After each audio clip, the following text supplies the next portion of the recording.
Buenos días. Sean bienvenidos a esta sesión general de nuestro hospital, correspondiente al día 21 de marzo de 2025. Inicia la primavera, festejamos el natalicio de Benito Juárez, entre otras cosas, y es viernes. Creo que es la parte más importante. Y como todo viernes de reunión social, sabemos que nuestra sesión tiene este objetivo, ser una reunión social y académica. Y a propósito del día 21 de marzo, estamos a 3 días de que el día 24, el próximo lunes, la Organización Mundial de la Salud nos recuerde que el 24 de marzo es el Día Mundial de la Tuberculosis.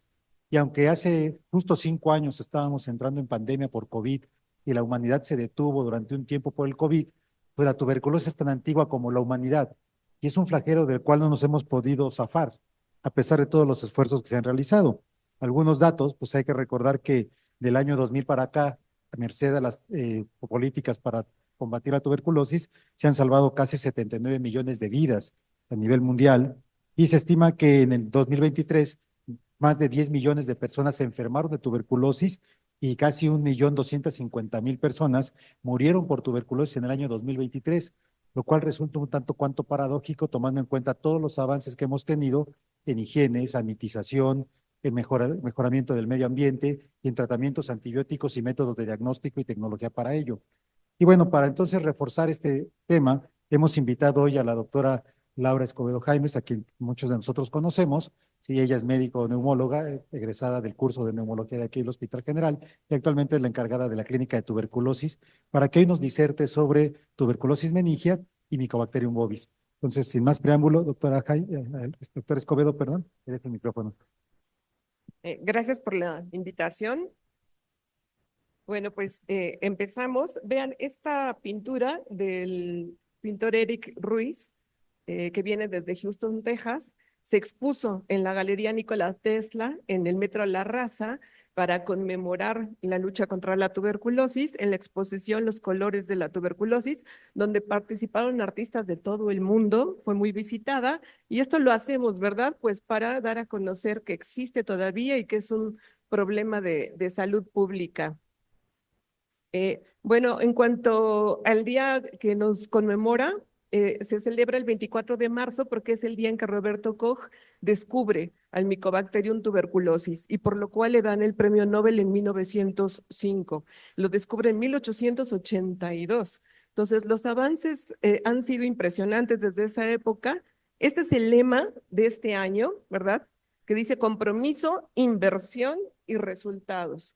Entonces, agradezco yo todo el compromiso que tiene este hospital desde todos los servicios, especialmente el servicio de radiología, porque ¿qué sería de nosotros los neumólogos, los infectólogos, los internistas, si no tuviéramos excelentes compañeros radiólogos en este hospital con una experiencia impresionante para diagnóstico de tuberculosis?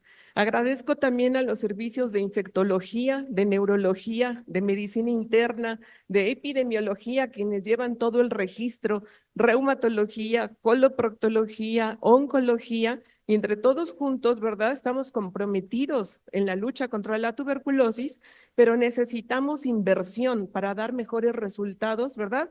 Y salvar más vidas. En cuanto a la estadística a nivel mundial, vean cómo 1/3 de la población, ¿verdad?, se encuentra con tuberculosis latente. Esto no quiere decir que tuvieron solamente contacto, no, tienen 10,000 bacilos en su interior. Y para ese diagnóstico necesitamos pruebas de PPD, que actualmente no tenemos desde el 2017, y necesitamos también cuantiferón. Y les voy a explicar después por qué. Vean cómo ocurren 10.8 millones de enfermos a nivel mundial en el 2023 y de estos van a fallecer 1.25 millones. ¿Por qué fallecen? Fallecen por la falta de diagnóstico oportuno, ¿sí? Porque el tratamiento es altamente efectivo, el tratamiento tiene una potencia de 95%, entonces fallecen por la falta de diagnóstico. Vean cómo hay 480,000 casos nuevos de farmacoresistencia.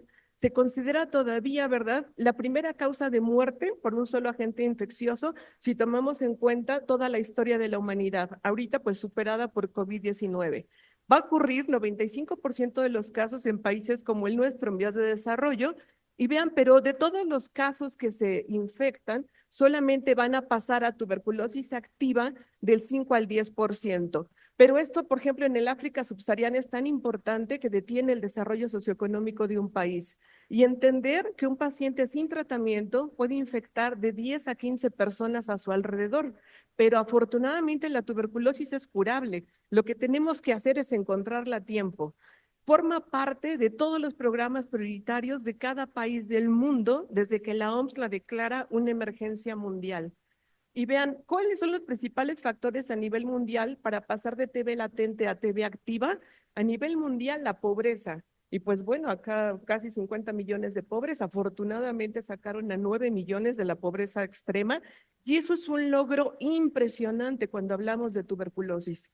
Y vean, la infección por VIH, que aquí en este hospital acuden muchos pacientes viviendo con esta enfermedad, y también otra pandemia que tenemos y que ha aumentado es el tabaquismo, las drogas y el alcohol. Hicimos un trabajo y la mitad de nuestros enfermos con tuberculosis están consumiendo algo. Ya hay también policonsumo, y estos que tienen policonsumo tienen mayor morbimortalidad. Y en México tenemos otro problema impresionante, que es la diabetes. Así que se correlaciona con tuberculosis en el 30-35% de los casos. Pero en este hospital, lindo y querido, pues resulta que aquí vienen todos los enfermos más complicados a que nosotros los diagnostiquemos y los ayudemos. Y también, como tenemos todas las especialidades, tenemos una clínica de hígado, un servicio de nefrología, una clínica de trasplante, un muy buen servicio de reumatología. Entonces, todos estos pacientes atendidos ahí, ¿verdad? Y con los avances de la medicina, por ejemplo, ahora se usan biológicos para enfermedades intestinales como Crohn, CUSI, para enfermedades neurológicas como la esclerosis múltiple y pues, para todas las enfermedades reumatológicas. Y esto va a conllevar que pasen más enfermos de tuberculosis latente a tuberculosis activa. Entonces, todos estos enfermos son sumamente importantes para nosotros en la clínica. Nosotros damos mucha quimioprofilaxis para evitar esto. Hemos hecho un seguimiento a 5 años y afortunadamente ninguno de estos enfermos, incluidos los trasplantados, han desarrollado tuberculosis siempre y cuando reciban quimioprofilaxis. Y vean, también, este es un mural que tenemos, que fue donado a la clínica en un aniversario. Desgraciadamente no lo hemos podido colocar en neumología, pero sí es uno de nuestros pendientes para este año. Y vean cómo la OMS estima para el 2024 para México 38,000 casos. Vean cómo estamos retrasados, solamente llegamos a la meta en un 76% porque el programa reportó 28,936 casos. Y estos se conforman, ¿verdad?, de los casos nuevos pulmonares, de los resistentes, de las recaídas y los reingresos. Y vean, en total de todas las formas, sin contar recaídas y reingresos, tenemos una estadística de 25,936 casos nuevos totales. Vean cómo ya estamos tratando también a extranjeros. Y vean cómo es mucho más frecuente en los hombres, pero esto es por el uso de drogas, que en las mujeres. Pero pues si el hombre es el pilar, ¿verdad?, económico de esa familia, al padecer tuberculosis, mete a la familia en pobreza extrema. Entonces sí debería de contemplarse los gastos catastróficos. En cuanto a la incidencia, vean cómo los estados del norte, Baja California, especialmente Tijuana, tiene un problema muy importante en tuberculosis. Sinaloa, Sonora, Tamaulipas, Nayarit son los de mayor carga. Vean la tasa por 100,000 habitantes, 60, por ejemplo, en Baja California. Vean la tasa nacional, 19,6. En cuanto a la mortalidad, vean la mortalidad, afortunadamente ha mejorado. Hace 28 años que yo empecé a trabajar en tuberculosis, casi llegaba a 6,000 mexicanos muertos por TB, y ahora pues ha bajado 2,671 porque tenemos mejores métodos diagnósticos. Y vean la tasa, una tasa de 2 a nivel nacional, pero vean en Baja California, por ejemplo, 6,3, Nuevo León 5. Entonces, los problemas de los estados del norte tienen mucho problema pues por los movimientos migratorios. Así que si se logra controlar un poco, bajar un poco la migración, también van a disminuir los casos de tuberculosis.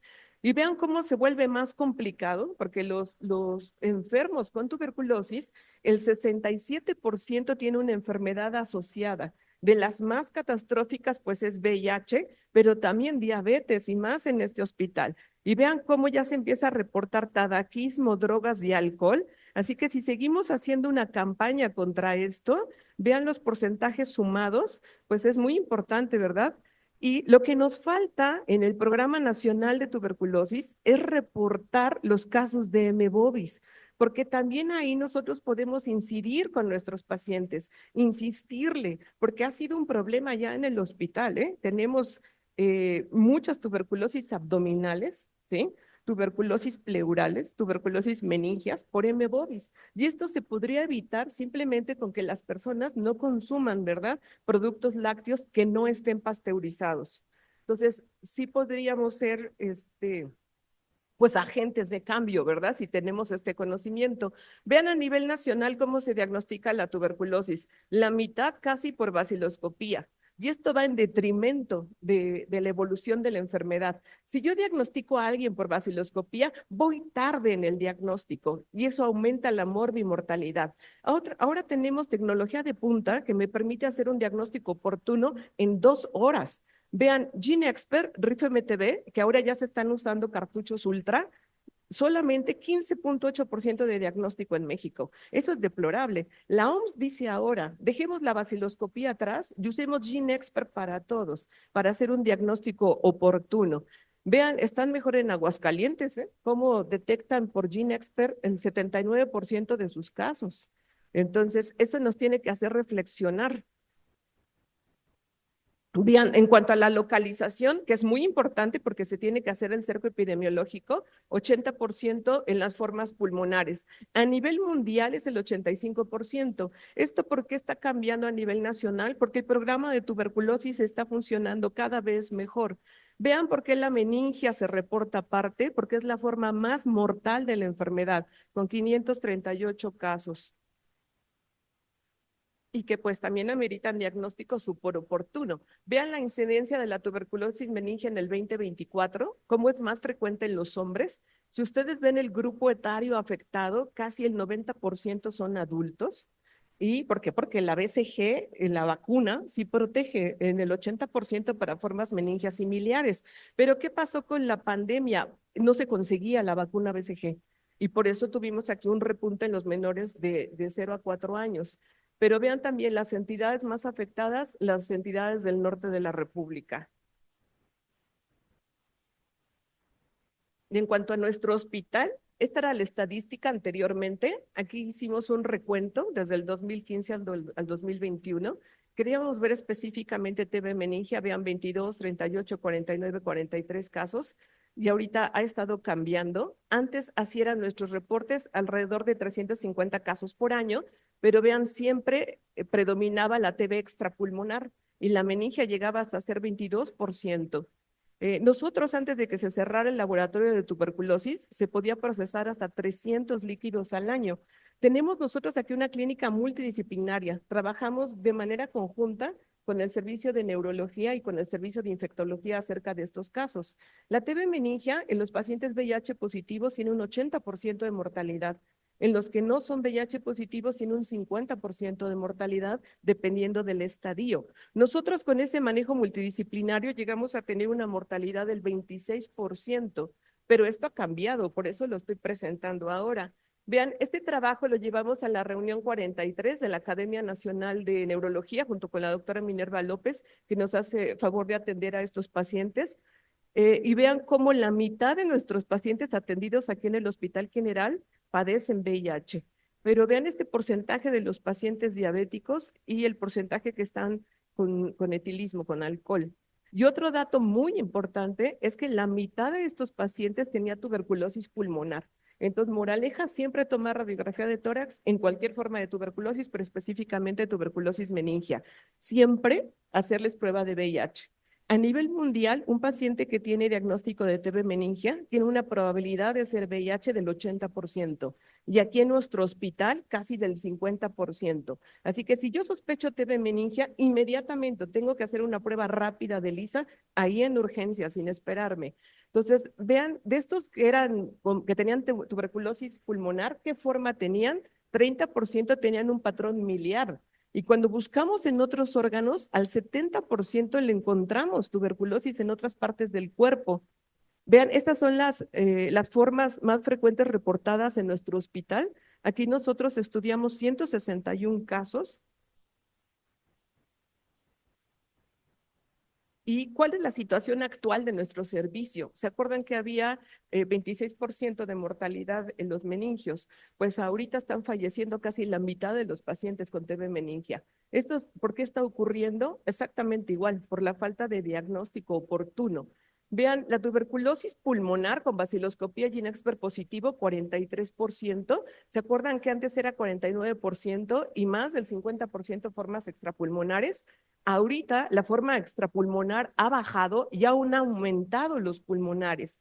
Y esto es debido a la catástrofe de la pandemia, porque muchos pacientes quedaron en casa y se está, ¿verdad?, diseminando la tuberculosis mucho más en la comunidad.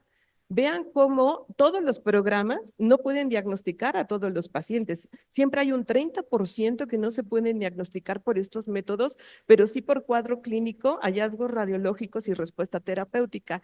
Nosotros tenemos en estos casos 90 pacientes que así se reportan como tuberculosis negativa y vean los pacientes diseminados. Si tomamos en cuenta los diseminados más los extrapulmonares, conforman un 35%. En total, el año pasado reportamos 422 casos, que son los casos casi que maneja, por ejemplo, el programa de la ciudad de Guadalajara. O sea, estamos viendo, ¿verdad?, lo que maneja una capital de un estado en un consultorio manejado por 2 médicos nada más. Así que sí necesitamos apoyo tanto para la estadística, el reporte, el manejo, la consulta, etcétera. Vean cómo de estos 422 casos fallecieron casi 20%. ¿Se acuerdan la media nacional de mortalidad? 2 por 100,000 habitantes. Y nosotros 20% de pacientes fallecidos. ¿Esto por qué es? Porque vean, de estos 422 casos, 227 requirieron internamiento. Quiere decir que tenían una tuberculosis grave y gravísima, ¿verdad? Entonces, el hacer contexto de diagnóstico en paciente que está internado, que fue más de la mitad, estamos haciendo diagnóstico tardío. Quiere decir que el primer nivel de atención le está faltando para hacer el diagnóstico oportuno. Entonces, estos pacientes están llegando en contexto de TB grave. Y ahora, ¿verdad? Con todos los movimientos migratorios, resulta que estamos atendiendo extranjeros. Tuvimos uno muy grave, mucho tiempo, 2 meses internado en el servicio de infectología, porque tenía TB meningia. Entonces, atendimos 6 extranjeros el año pasado, 2 viviendo con VIH y 2 con tuberculosis meningia. El año pasado la clínica dio 1,090 consultas de primera vez. Estas son las subsecuentes. Las interconsultas de primera vez, las subsecuentes, con un total de 3,558 consultas. Y vean los métodos diagnósticos. Y estos son solamente contando los de primera vez, ya no contando la baciloscopía que se tiene que hacer mensual para el control. Hicimos casi, ¿verdad?, 4,509 procedimientos y muestras, ¿verdad?, para el diagnóstico. Vean broncoscopía, 1,658. Los esputos inducidos, nosotros los hacemos todos los martes, metemos una sonda de Nelaton a la tráquea, porque no podríamos sobresaturar nuestro servicio de broncoscopía. Y vean las expectoraciones, los líquidos y otro tipo de muestras como cefalorraquídeo, médula ósea, jugo gástrico, y vean las biopsias. Aquí trabajan para hacer todo este diagnóstico todos los servicios del hospital que se puedan imaginar, y lo van a ir viendo ahorita con los casos que vamos a presentar. Entonces, debido a todo esto, nosotros nos urge que todo el hospital piense, ¿verdad?, en neurotuberculosis, porque se nos están muriendo a la mitad de los pacientes y esto es por falta de diagnóstico oportuno. ¿Cuándo sospechar en esto? Cuando tengo factores de riesgo, por ejemplo, cuando estoy ante un paciente con VIH, un paciente trasplantado, diabético, tabaquismo intenso o que ha tenido contacto antes con algún familiar. ¿Qué síntomas van a presentar? Inicio subagudo, fiebre, déficit neurológico, pérdida de peso. Llegan hasta con crisis convulsivas, deterioro de la conciencia, rigidez de nuca, parálisis de oculomotores, hemiparesia y más, ¿verdad?, si tiene tuberculosis pulmonar. Por ejemplo, un paciente con TB miliar que le duele la cabeza, hay que hacer punción lumbar. Y siempre en base a un constructor, el diagnóstico, factores de riesgo, síntomas, imagen y análisis de líquido cefalorraquídeo. Por eso es muy importante, ¿verdad?, la interpretación de radiodiagnóstico, ¿no? Y aquí hay neuroradiólogos especializados para este diagnóstico y muy buenos, muy bien preparados. ¿Cómo es que ocurre la forma más mortal de la tuberculosis? Por diseminación hematógena, ya sea de la primoinfección o por una tuberculosis de reinfección, ya sea endógena o exógena. Estos llamados tubérculos de Rich van a romper hacia el espacio subaracnoideo, se van a implantar en el cerebro y en las meninges y nos va a causar todo esto que estamos viendo.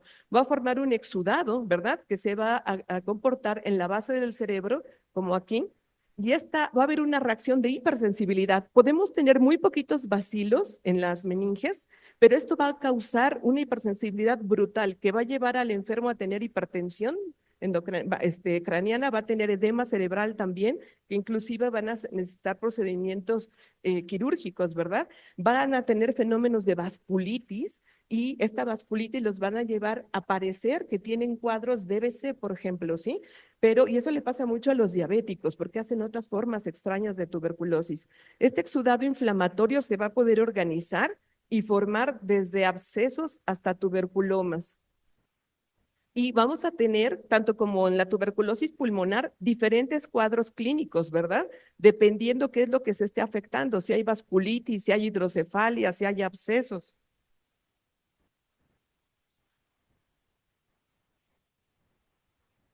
Entonces, vamos a tener diferentes formas clínicas y es mejor, en vez de hablar solamente de tuberculosis meningia, hablar de neurotuberculosis, porque ahorita tenemos pacientes internados, por ejemplo, con mielitis transversa y aparte con tuberculosis meningia. Entonces, se va complicando el asunto. Y les decía que para su diagnóstico, muchos requieren, por ejemplo, drenaje de estos abscesos, extirpación de los tuberculomas, biopsias por estereotaxia y inclusive derivación ventriculoperitoneal, ¿verdad? Para disminuir pues las complicaciones. Entonces, llevamos también este trabajo a la reunión anual de la Academia de Neurología, porque tuvimos esta combinación, tuberculosis espinal más tuberculosis meningia, y es mucho más impresionante y con mayor deterioro en este tipo de pacientes. Vean, 25% con VIH y diabetes 18%. ¿Qué tenían estos pacientes? El ADA, ¿verdad? De 19, muy alta, cultivo positivo solo el 20% y inexper positivo solo el 13%. ¿Y esto qué denota? Que es un problema en el diagnóstico, la neurotuberculosis. Por eso tenemos que optimizar. Y como es un problema en el diagnóstico, los enfermos van a llegar en diferente estadio clínico y esto va a estar relacionado directamente con la mortalidad. Vean, los que llegan en estadio 3, ya con coma, espasticidad o hipertensión endocraniana grave, 80% de mortalidad. Vean, en el estadio 2, ¿verdad? Puede ser 50% y acá 20% de mortalidad. De nuestros pacientes, casi el 15% van a llegar ya con focalización neurológica, hipertensión endocraniana y con crisis convulsivas, o sea, muy, muy avanzados. Esto se presentó en el Congreso de Neurología por el doctor Twice y vean cómo él menciona este problema. ¿Por qué tiene tanta mortalidad? Porque resulta que ya hay estudios publicados más por los colegas de Holanda, de los Países Bajos, en donde la penetrancia de los antibióticos no es la misma en el sistema nervioso central. Entonces, él que está proponiendo que usemos, por ejemplo, quinolonas, ¿verdad? Para que estas quinolonas lleguen mucho mejor, ¿verdad? Al cerebro. Y el cerebro va a tardar en mejorar mucho más tiempo que el pulmón, por ejemplo. Este doctor Jerome Chin, que también presentó en el Congreso de Neurología, nos menciona que él usa en Sudáfrica rifampicina intravenosa y ahí está la prueba de que sí existe, ¿verdad? Y nosotros, pues desgraciadamente no la tenemos. Y vean cómo mejora la hemiparesia, ¿verdad? A la primera semana de estar usando el medicamento combinado, la rifa intravenosa y esteroides. Entonces, sí hay que pensar en el tratamiento y tratar de usar, ¿verdad?, fármacos más agresivos en esta forma tan mortal. Entonces, ¿para quién esteroides? Para todas las circunstancias de neurotuberculosis, ¿verdad? Y con estos grados de evidencia publicado, nosotros recomendamos, y la literatura también, 16 miligramos en bolo de dexametasona y continuar con 8 miligramos cada 8. Sacrilegio si no usamos esteroides, ¿sí? O sea, ya está tan documentado que un paciente con estas características tiene que egresar con esteroides a casa. Vean, en la fase intensiva del tratamiento de la tuberculosis se recomienda 1 miligramo por kilo de prednisona aproximadamente por 4 semanas y después va a estar otras 4 semanas con dosis de reducción. Y con esto se ha demostrado que baja, ¿verdad? Todas las complicaciones.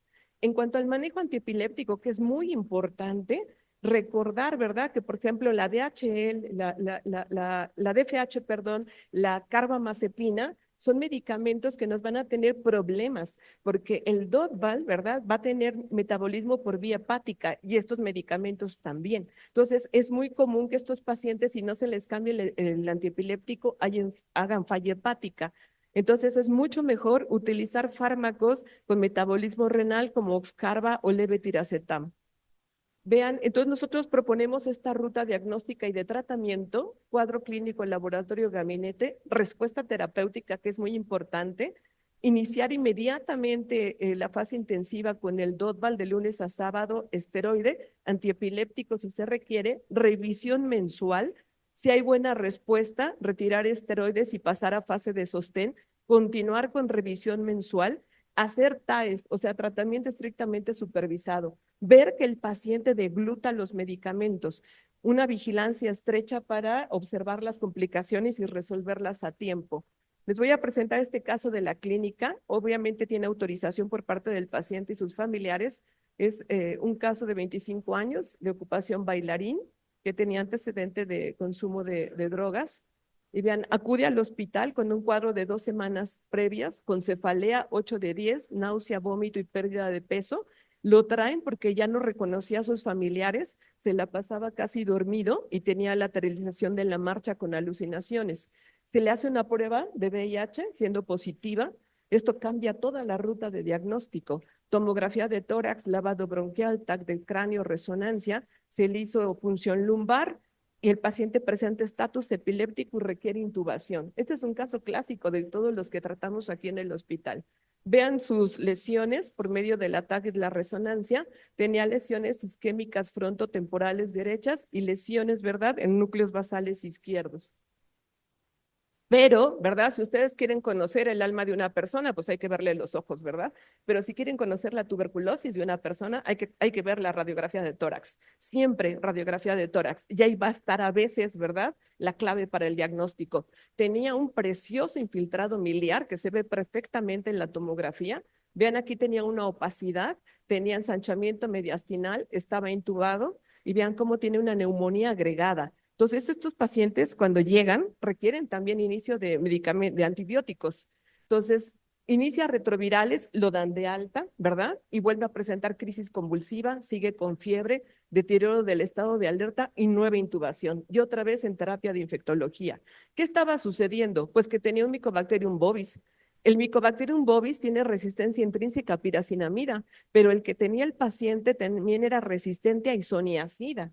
Entonces, nueva resonancia de cráneo y vean dónde se documentó el GeneXpert y el cultivo, en orina, en lavado bronquial y en líquido cefalorraquídeo. Pues así que optimizamos tratamiento, agregamos otros fármacos y vean 4 internamientos en terapia intensiva. Entonces, recomiendo que vean, esto lo hicimos, ¿verdad?, en el 2018 junto con el Servicio de Infectología y Neurología para concientizar acerca de esta enfermedad. Y ahí está el testimonio de varios de nuestros pacientes. ¿Creen que sobrevivió Jordi? 4 internamientos, ¿verdad? 4 intubaciones. Y bueno, ¿qué hicimos con él? 3 meses fase intensiva porque tiene resistencia a piracinamida. Cuando no tienen resistencia a otros antituberculosos, pues la fase de sostén tiene que irse a 12 meses. Pero como Jordi sí tenía isoniazida, le dimos levofloxacina, 60 dosis de amicacina y no lo pudimos pasar a fase de sostén porque el sostén solamente tiene rifa e iso y él era resistente a isoniazida. Hacemos esto porque no tenemos a veces con prontitud acceso a drogas de segunda línea. Entonces, entender que para identificar M. bovis necesitamos genotipificación. Forzosamente, fase intensiva 3 meses por la resistencia a piracinamida, porque piracinamida es el fármaco esterilizante. Obviamente se adquiere por productos lácteos contaminados, conlleva una enfermedad grave diseminada, tiene trofismo por sistema nervioso central. Vean este artículo de nuestros compañeros de nutrición Aquí ellos estudian 533 casos, vean, del 2000 al 2015, 15 años para 533 casos. ¿Cuántos reportamos nosotros el año pasado? 422 casos, ¿verdad? Entonces es impresionante. Ellos encontraron una incidencia de M. bovis del 30% que coincide con la de nuestro hospital. Entonces, obviamente, Jordi sí sobrevivió, pero gracias a todo el manejo multidisciplinario. Y pueden ver su testimonio aquí. Él también participó, ¿verdad? Pero requirió tratamiento más agresivo. Inclusive ahorita se encuentra todavía con anticonvulsivantes. Entonces, vean cómo el Gene Expert me detecta esta secuencia de inserción y me va a detectar a todas las micobacterias del complejo. No me distingue si es un bovis. Sí hay que distinguirlo, por supuesto que sí, porque el tratamiento es distinto, ¿verdad? Y la agresividad de la enfermedad es distinta. Y vean cómo estas micobacterias se aerolizan. Mientras yo estoy hablando, cantando, tosiendo, salen y se comportan aquí en una nube de aerosol. Pueden durar 6 horas en esa nube de aerosol, así que cualquiera que entre a mi consultorio pues los puede inhalar, ¿verdad? Por eso N95. Vean cómo son resistentes a la congelación, o sea que en un helado de queso lo pueden adquirir. Si en el restaurante les dicen sus enchiladas con mucho queso y ustedes sí, por favor, ahí también lo pueden adquirir. Vean cómo son resistentes a la ebullición. Así que no basta con que los enfermos hiervan la leche, pues no, ¿verdad? Lo pueden adquirir. Este otro caso es un adolescente de 17 años, VIH negativo. Vean cómo hay disrupción de la médula espinal, lleno de abscesos hasta cervicales. Fue un caso impresionante. Nosotros iniciamos tratamiento con esta imagen y pedimos todo el protocolo de diagnóstico. Gene Expert en jugo gástrico, por ejemplo, inmediatamente. Pues vean dónde estuvo positivo. Le hicieron una láparo exploradora porque tuvo abdomen agudo. Afortunadamente llegó con COVID, porque si no le da COVID, a lo mejor no hubiera llegado al hospital. Entonces, estuvo en terapia intensiva de pediatría, biopsia ganglionar, biopsia de cuerpo vertebral, y esto lo biopsiamos, porque le decía yo al jefe de patología, la tuberculosis no hace esto, jamás nunca deshace el hueso del cráneo. El niño tiene otra cosa. Los pediatras investigaron por todos lados, ¿verdad? Y vean, documentamos M. bovis. ¿Cuánto tuvo de fase intensiva? 8 meses. Tenía conglomerados ganglionares cervicales. A los 6 meses de tratamiento fueron puncionados y seguía baciloscopía positiva. Por eso el tratamiento es individualizado. ¿Qué tenía de antecedente? Consumo de quesos artesanales, como tienen muchos de nuestros pacientes. Sobrevivió, pero vive en una silla de ruedas. Quedó parapléjico. ¿Qué tenía el niño detrás? Esta enfermedad, Erdem-Chester. ¿Qué nos lo dio, verdad? La inmunistoquímica. Tenía langerina negativo porque a la tomografía y a la resonancia tenía destrucción de los huesos, como si fuera una histiocytosis X. Bueno, no crean que los patólogos encontraron el diagnóstico, ¿eh? Lo hicimos con el Instituto de Pediatría, que está aquí atrás de nosotros, el Federico Gómez y nosotros, buscando literatura y mandándose a las de patología. Y entonces, esta es se parece entra dentro de la clasificación de la histiocytosis, es una granulomatosis lipídica y que va a deshacer, ¿verdad?, el órgano al que está afectando. Entonces, vean cómo quedó con estas como escrófulas y la destrucción vertebral que persiste. Esto se trata con rituximab, por cierto. Entonces, vean este otro caso, cómo parece, ¿verdad?, un linfoma, ¿no? Un ensanchamiento mediastinal. Si lo viera el internista, el doctor Víctor diría, eso es un linfoma. Vean cómo tiene aquí un gran conglomerado, ¿verdad?, ganglionar. Vean esto, ¿sí? Y cómo tenía destruido también el codo. Los ortopedistas toman líquido articular y vean, primero tomaron este ganglio y aquí se reportó, ¿verdad?, las células Red-Stenberg. Pensaron que tenía linfoma y pues tomaron tomografía de cuerpo entero. Pero aquí, ¿qué estamos viendo? ¿Sí alcanzan a ver? ¿Qué será? Por eso tomaron tomografía, porque pensaron que era un linfoma. Total que se nos reportó cultivo positivo en el ganglio y también en el líquido articular. Ella requirió 4 meses de fase intensiva y también tenía consumo de quesos artesanales. Bueno, pues lo que estaban viendo aquí es este bebé. ¿Qué mortalidad tenía el bebé? Una mortalidad del 80%, siendo una tuberculosis congénita. ¿Qué hubiera pasado si no hubieran intervenido todos los servicios que intervinieron? Pues mayor probabilidad de aborto cuando es un embarazo reciente, o ruptura prematura de membranas cuando está más avanzado, o partos pretérmino, que fue el caso, ¿verdad? Pero si el bebé nace, tiene una mortalidad del 80% si no recibe tratamiento. Obviamente, en cuanto nació este bebé, le dimos tratamiento. No le quedó el codito tan mal a la paciente, afortunadamente, y ella recibió 1 año de tratamiento. Esto se está convirtiendo en un problema binacional, y no por los aranceles, sino, ¿verdad? Por el traspaso de los quesos artesanales. No se crean, el queso artesanal viaja desde Guerrero, ¿verdad? Hasta California. Entonces, vean cómo ellos sí hacen un mapeo del M. bovis. En España también hacen un mapeo de las regiones que tienen más M. bovis. Nosotros no hemos llegado ni siquiera a reportarlo en el programa nacional, pero vean cómo, ¿verdad? Los estados de la frontera son los mayormente afectados. No nada más se encuentra en las vacas, se va a encontrar, ¿verdad? Hasta, pues, los tigres, los rinocerontes, y esto, pues, no se pensaba, ¿verdad?, que pudiera ocurrir. Por eso se está hablando de una sola salud, ¿verdad? De hacer un acercamiento multidisciplinario, tanto regional, nacional y mundial, para optimizar la salud y el bienestar tanto de las personas, los animales, como las plantas. Tenemos que llegar a eso. Nosotros, por lo menos, si se hace toda una colaboración, se pueden disminuir los casos de M. bovis. Vean, llevamos esto a Roma con la doctora Minerva, al Internacional de Neurología, porque tuvimos 12 pacientes con TB meningia por M. bovis. Son pacientes, el 50% viviendo con VIH, 25% con diabetes, pero vean cómo el 50% requirió cuidados en UCI. El 83% tenían su radiografía de tórax aparentemente normal. A todos les hicimos broncoscopía y voilà, que encontramos que tenían M. bovis en el pulmón también. Vean cómo se les puede encontrar en otras partes, en la orina, en ascitis, médula ósea, piel inclusive, y en los ganglios. Cefalea 100%, déficit cognitivo 100%, alucinaciones 66%. Presentan una tuberculosis mucho más grave. ¿Por qué es tan difícil de diagnosticar la tuberculosis? Porque vean, ¿por qué vamos tarde cuando diagnosticamos con baciloscopía? Porque se requieren de 5,000 a 10,000 bacilos, o sea, chorrocientos bacilos para diagnosticar por baciloscopía con 80% de sensibilidad. Lowenstein-Jensen, que es el estándar de oro, 40 unidades formadoras de colonia con 70-90. Pero aquí yo requiero que el bacilo esté vivo. Si está muerto, pues no crece en Lowenstein-Jensen. Por eso, esto vino a revolucionar el diagnóstico, porque no importa si el bacilo está vivo, muerto o anda de parranda, ¿no? Porque va a detectar el DNA del bacilo. Y vean, RIF-MTB, 133 unidades formadoras de colonia con un 95% de potencia en sensibilidad. El Ultra, 12 unidades formadoras de colonia. ¿Qué método de diagnóstico requerimos en este hospital? Ultra, ¿sí? Y que son los cartuchos que se están usando ahora.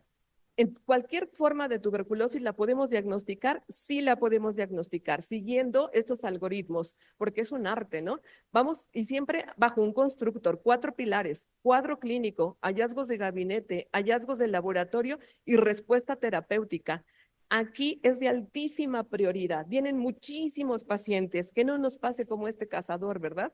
Entonces, hallazgos radiográficos, PPD, baciloscopía, Lowenstein-Jensen y biopsias. Todo esto que ven es de nuestros pacientes. Y vean los nuevos. Ahora ya tenemos hasta ultrasonido en la broncoscopía, ¿verdad? Cultivos líquidos. Tenemos un aparato nosotros, un Bactin Midley 960, que puede procesar 960 muestras al mismo tiempo. Es hora de echarlo a andar, ¿verdad? Requerimos biología molecular, como ustedes ya están viendo, y en los estudios de rayos X también ya avanzamos, ya hay hasta espectroscopía. Conocemos todo el DNA de la micobacteria. Entonces, muy importante también tomar en cuenta la respuesta terapéutica para el diagnóstico. Este es un módulo de GeneXpert de 4 canales. Y vean los artículos publicados en cuanto a tuberculosis meningia. Y hay muchísima bibliografía, ¿verdad? Donde documentan que es súper necesario. ¿Cómo lo tengo que interpretar? tengo que hacer ADA, porque el ADA tiene una potencia del 95% para el diagnóstico, y ahorita desgraciadamente no nos están haciendo ADA en ningún laboratorio a nosotros. Vean cómo la baciloscopía no sirve el líquido cefalorraquídeo, 1% de sensibilidad. El Lowest Jensen, que es el estándar de oro, 16% de sensibilidad. Cultivo MIGI, 63%. ¿Qué hacía nuestro laboratorio? Tomaba todas las muestras extrapulmonares, se sembraban en MIGI, porque en MIGI crece en 15 días, de ahí lo tomaba y lo sembraba en Lowest Jensen para su identificación. Vean el RIFA MTB, 76% de potencia, pero vean el Ultra, 92% de potencia. Imagínense cómo estaba este paciente, ¿verdad? Son pacientes de nosotros que han llegado al hospital. Todo lo de rayos X que vean son pacientes de aquí. Vean, ¿dónde puedo hacer el GeneXpert Ultra? En todos, ¿verdad? Eso es lo que indica la OMS, en todos los pacientes ya, ¿sí? ¿En qué muestras? Casi todas, jugo gástrico, peritoneal, pericárdico, cefalorraquídeo, en la pus o secreción de los ganglios, en los abscesos que produce el mal de Pot, inclusive en heces y orina, y donde no permiten es en médula ósea. Pero en todas las biopsias del cuerpo sí está permitido hacer GeneXpert. Y esto fue publicado por la OMS en el 2020, o sea, llevamos pues 4 años de retraso para la implementación. Y vean, en 2 horas me identifica la secuencia de inserción IS6110 y el Ultra identifica otra secuencia de inserción que es la 1081. Vean, me identifica el gen de resistencia a la rifampicina, o sea que en 2 horas yo puedo saber que está positivo y que es resistente a rifampicina. Y ahorita tenemos una señora así internada en medicina interna, por ejemplo, es una RR y nos tenemos que apurar para el diagnóstico y no hay dónde mandar las pruebas, ¿verdad? Entonces, pero no me distingue las micobacterias del complejo. ¿Recuerdan? Para eso necesito secuenciación. Vean, ahora ya hay secuencial. Antes, cuando fui a un congreso de neurología, me decía el doctor Jerome Chim, ¿ustedes por qué no usan secuenciador? Nosotros en China tenemos secuenciadores y nosotros rápido podemos saber todo el DNA de esa micobacteria y cuántas micobacterias tiene el paciente y la resistencia a todos los métodos, a todos los fármacos. Bueno, pues ya llegó a México, hay un secuenciador en el INER, hay otro secuenciador en el INDRE, ¿verdad? Y vean cómo detecta, lo da por colores, ¿verdad? Y detecta todas las mutaciones relacionadas a los fármacos. Me puede distinguir los linajes y me puede distinguir todas las diferentes tipos de micobacterias. Esto es importantísimo para las micobacterias no tuberculosas. Llevamos un trabajo al Congreso de Neumo con 52 casos de micobacterias no tuberculosas que se mueren igual que los pacientes con tuberculosis grave. Hay otras plataformas, porque imagínense que de repente dejan de fabricar el GeneXpert, ¿qué haríamos? Ahorita ya hay otras plataformas, como esta plataforma, el BD Max. Este BD Max me permite hacer 24 muestras en 40 minutos. Entonces está indicado para los hospitales con alta carga. Me puede identificar hasta 6 unidades formadoras de colonia en una muestra y se puede hacer igual en todos los tipos de muestras habidas y por haber. Entonces, nosotros recomendamos este protocolo de diagnóstico para los casos de TB meningia. Vean, población de riesgo, siempre estar sospechando el cuadro clínico que ya hablamos, muy característico, ¿no? Cefalea, náusea, vómito, alteración neurológica. Hacer el estudio de líquido cefalorraquídeo, pedir todo, citoquímico, citológico, en los casos de VIH, hongos, bacterias, virus, etcétera. ADA, vaciloscopía, GeneXpert, siempre radiografía de tórax. Que no veo bien la radiografía, pues una tomografía de tórax, tomografía cerebral, mucho mejor resonancia magnética, ¿sí? Y buscarle fuera del sistema nervioso central. Verle hasta el fondo del ojo, ¿sí? Y tomar muestras de todas las partes que estén afectadas. Y así puedo llegar muy bien al diagnóstico. Este es el tratamiento que se usa, lo que viene publicado en la norma. Este es el DOT-VAL-S, este es el DOT-VAL fase intensiva. Cada pastilla, ¿por qué se usan 4 tabletas, Jaime? Porque cada pastilla tiene esta concentración, 150, 75, 400, 300. Entonces, por eso son 4 pastillas para completar la dosis que se requiere para la curación. Fase intensiva 2 meses, pero ya va a depender de cada caso. Y fase de sostén, si es pulmonar 6 meses, si es extrapulmonar 1 año, dependiendo de la forma. Entonces, entender que la tuberculosis meningia es una emergencia terapéutica En cuanto yo sospecho, inclusive antes de tomar el líquido cefalorraquídeo, tengo que iniciar tratamiento inmediatamente, junto con esteroides, ¿verdad? Ante la más mínima sospecha. Si es bovis, fase intensiva 3 meses y el resto de sostén. Si es una RR, o sea, resistencia a rifampicina, se tiene que ir al Comité de Farmacoresistencia, que en el Distrito Federal está en el INER y cada estado de la República tiene un comité. Vean, manejo de edema cerebral muy importante también y los antiepilépticos con depuración renal, como comentábamos. ¿Qué entender de M. bovis? Que está siendo un problema a nivel nacional y a nivel del hospital, que es resistente intrínsecamente a piracinamida y esto implica cambios en el tratamiento, que comparte DNA con M. tuberculosis 99.9%, por lo tanto necesitamos secuenciación y genotipificación para su identificación, que se puede transmitir por vía aérea, claro, hasta los granjeros con tuberculosis han contagiado a las vacas. O sea, en las vacas se ha encontrado M. tuberculosis, en vez de M. bovis. El M. bovis también se puede transmitir por vía aérea, ¿sí? Y esto es importante. Si yo documento que el paciente tiene TB meningia, pero también tiene TB pulmonar por M. bovis, tengo que hacer el cerco epidemiológico. Vean este paciente de Yecapistla, como por estar, era tablaje, bueno, es tablajero por cortar la carne y por ordeñar la vaca sin guantes, le pasa esto. Pero pues muy fácil, al hacer bien la historia clínica, ese creo que me lo mandó Jaime, al hacer bien la historia clínica, pues ha de ser M. bovis, le tomamos, identificamos y sí es cierto. Lo curamos y al final del tratamiento me regaló 1 kilo de cecina, por cierto, de ahí de Yecapixtla. Entonces, conclusiones. La TB meningia es la forma más mortal de la enfermedad.